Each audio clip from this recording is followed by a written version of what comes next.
Iniciamos la lectura de Volver al Amor, basado en los principios de un curso de milagros, de Marianne Williamson. Agradecimientos. Este libro me llevó mucho tiempo y muchas personas me ayudaron a completar la tarea.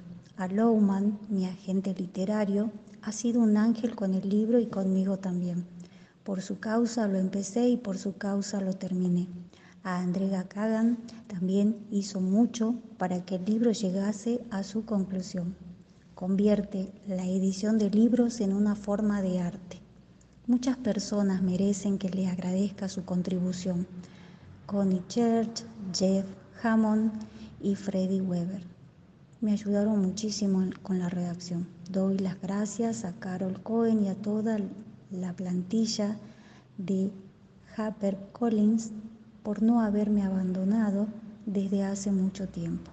Para mis amigos Rick Cooper, Minda Bird, Carrie Williams, Norma Ferrara, Valerie Lippencott, David Kessel y Dan Stone, mi más profunda y perdurable gratitud. Gracias también a Howard Rochester, Steve Seiger, Victoria Pirman, Ana Cotto, Tara Shannon y Bruce Pirman.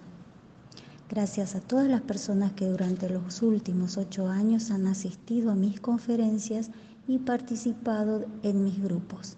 Gracias a mis padres por todo lo que me han dado y a mi hija por aportar a mi vida una dulzura que se eleva mucho más allá de las palabras. Prefacio. Me crié en una familia judía de clase media, enriquecida con el toque mágico de un padre excéntrico. En 1965, cuando yo tenía 13 años, me llevó a Saigón para mostrarme cómo era la guerra. En ese momento la guerra de Vietnam comenzaba a acelerarse y él deseaba que yo viera los agujeros de las balas con mis propios ojos. No quería que el complejo militar industrial me lavara el cerebro y me convenciera de que la guerra estaba bien. Mi abuelo era muy religioso y a veces yo iba con él a la sinagoga los sábados por la mañana. Cuando se abría el arca durante el servicio, él se inclinaba, reverente, y empezaba a llorar. Yo también lloraba, pero no lo sabía si lo hacía por un incipiente fervor religioso o simplemente porque mi abuelo lloraba. Cuando empecé la enseñanza secundaria, tuve mi primera clase de filosofía y decidí que Dios era una muleta que no necesitaba. ¿Qué clase de Dios, me preguntaba, podía dejar morir de hambre a los niños? ¿O que la gente enfermara de cáncer? ¿O que sucediera el holocausto? La fe inocente de una niña chocó de frente con el pseudo-intelectualismo de una alumna de primer curso de bachillerato. Le escribí una carta a mi estimado Señor Dios.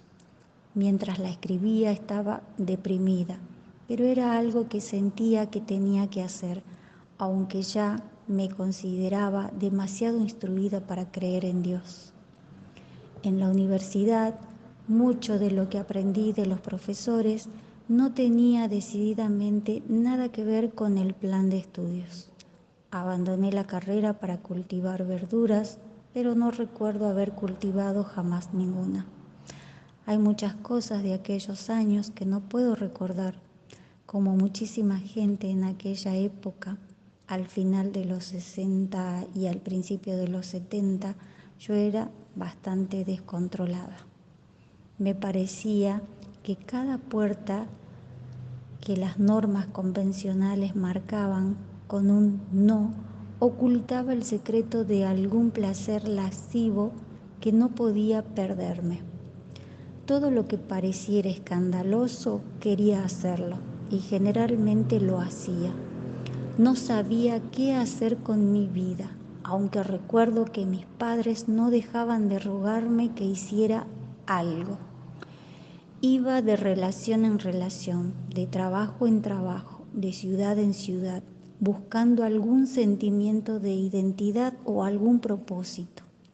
alguna sensación de que finalmente mi vida tenía significado. Sabía que poseía talento, pero no sabía para qué. Sabía que era inteligente, pero estaba demasiado frenética para aplicar mi inteligencia a mis propias circunstancias. Me puse varias veces en terapia, pero no me influyó mucho. Me iba hundiendo cada vez más en mis propias pautas neuróticas, buscando alivio en la comida, en las drogas, en la gente o en cualquier cosa que pudiera encontrar para apartarme de mí misma. Siempre estaba tratando de hacer que en mi vida sucediera algo, pero no sucedía nada demasiado importante, a no ser el drama que yo creaba alrededor de las cosas que no sucedían. Durante aquellos años tuve una enorme roca de asco de mí misma instalada en la boca del estómago, y aquello empeoraba con cada etapa que iba pasando. A medida que se intensificaba mi dolor, lo mismo pasaba con mi interés por la filosofía. Oriental, occidental, académica, esotérica, Kierkegaard, el I Ching, el existencialismo, la teología radical cristiana de la muerte de Dios, el budismo y otras. Siempre había percibido algún misterioso orden cósmico en las cosas, pero jamás había podido aplicarlo a mi propia vida. Un día que estábamos sentados fumando marihuana, mi hermano me dijo que todo el mundo creía que yo era rara. Es como si tuvieras alguna especie de virus, me explicó. Recuerdo haber pensado que en aquel momento iba a salir disparada de mi cuerpo. Sentí que no pertenecía a este mundo. Con frecuencia había tenido la sensación de que la vida era una especie de club privado cuya contraseña habían dado a todo el mundo excepto a mí. Y aquel era uno de esos momentos.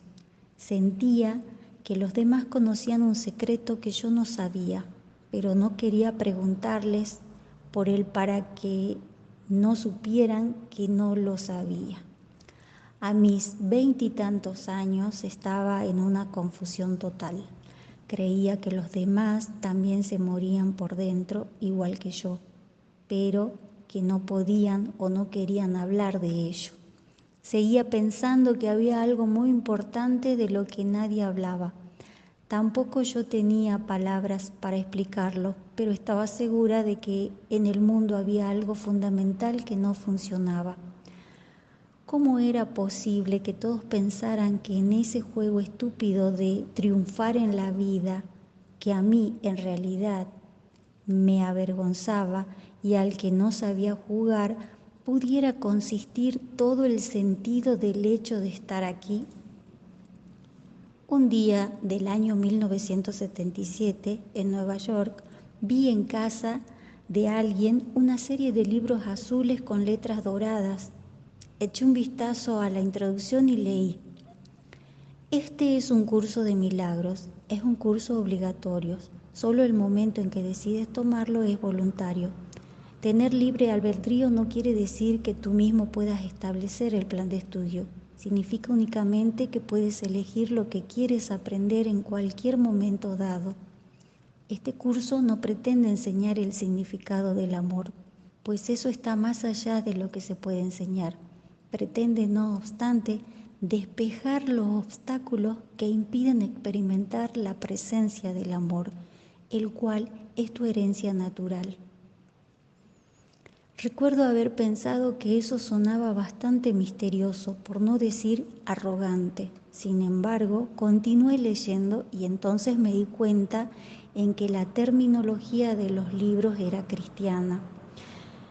Eso me puso nerviosa. Aunque en la escuela había estudiado teología cristiana, la había mantenido a una distancia intelectual. Ahora sentía la amenaza de un significado más personal. Volví a dejar los libros sobre la mesa. Fue necesario un año más para que volviera a ellos, un año más y un año más de sufrimiento. Entonces estuve lista. Esta vez estaba tan deprimida que ni siquiera me fijé en el lenguaje. Esa vez supe inmediatamente que el curso tenía algo importante para enseñarme. Usaba los términos cristianos tradicionales, pero en sentidos decididamente no tradicionales, no religiosos. Me impresionó, como le ocurre a la mayoría de la gente, la profunda autoridad de su voz. Me respondía a preguntas que yo había empezado a considerar sin respuesta. Hablaba de Dios en una brillante terminología psicológica, poniendo a prueba mi inteligencia sin insultarla jamás. Suena un poco a frase hecha lo que voy a decir, pero me sentí como si hubiera llegado a buen puerto. Parecía que el curso tuviera un mensaje básico: relájate. Aquello me confundió, porque siempre había asociado relajación con resignación. Había esperado que alguien me explicara cómo librar la batalla o que la librara por mí, y ahora este libro me sugería que renunciara por completo a la batalla. Me quedé sorprendida y al mismo tiempo aliviada. Desde hacía mucho tiempo sospechaba que yo no estaba hecha para el combate mundano. Para mí, un curso de milagros no fue simplemente una lectura más. Fue mi maestro personal, mi senda de salida del infierno. Cuando empecé a leerlo y a hacer los ejercicios que proponía, sentí casi inmediatamente que dentro de mí se producían cambios positivos. Me sentía feliz, sentía que empezaba a calmarme, comencé a entenderme a mí misma, a tener algún atisbo de por qué mis relaciones habían sido tan dolorosas, por qué nunca podía continuar con nada, por qué aborrecía mi cuerpo. Y lo más importante, comencé a tener cierta sensación de que podía cambiar. Al estudiar el curso se desataron en mi interior enormes cantidades de energía y esperanza, de una energía que día tras día se había ido volviendo más y más autodestructiva. El curso, distribuido en 3 libros, es un programa autodidáctico de psicoterapia espiritual y no pretende tener el monopolio de Dios. Habla de temas espirituales universales. No hay más que una única verdad expresada de diferentes maneras. Y el curso solo es una de las muchas sendas que conducen a la verdad. Sin embargo, si es la tuya, lo sabrás. Para mí fue una experiencia decisiva, intelectual, emocional y psicológicamente. Me liberó de un terrible dolor emocional. Yo deseaba aquella conciencia de la presencia del amor de la que me había hablado, y durante los 5 años siguientes me dediqué apasionadamente a estudiar el curso. En 1983 empecé a compartir lo que interpretaba de mis lecturas del curso con un pequeño grupo de personas en Los Ángeles. El grupo empezó a crecer. Desde entonces, el auditorio de mis conferencias ha ido en aumento tanto en los Estados Unidos como en el extranjero. He tenido la oportunidad de constatar la importancia que tiene este material para personas del mundo entero. Volver al amor se basa en lo que he aprendido de un curso de milagros. En este libro hablo de algunos de sus principios básicos tal como yo los entiendo y los relaciono con los problemas con que nos solemos encontrar todos en nuestra vida cotidiana. Volver al amor se refiere a la práctica del amor como fuerza y no como debilidad, como cotidiana respuesta a las dificultades que afrontamos. ¿De qué manera puede ser el amor una solución práctica? Este libro está concebido para que constituya una guía de la milagrosa aplicación del amor como un bálsamo para todas las heridas, ya sea que nuestro dolor psíquico se dé en el ámbito de las relaciones, de la salud, del trabajo o en cualquier otro dominio. El amor es una fuerza poderosa, la curación, la respuesta. Los norteamericanos no nos lucimos mucho en filosofía, pero sí en acción, una vez que entendemos la razón para actuar.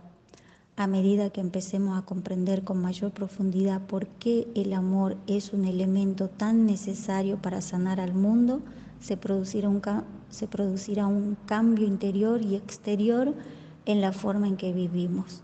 Ruego para que este libro pueda ayudar a alguien. Lo he escrito con el corazón abierto y espero que lo leáis con la mente abierta. Marianne Williamson, Los Ángeles, California.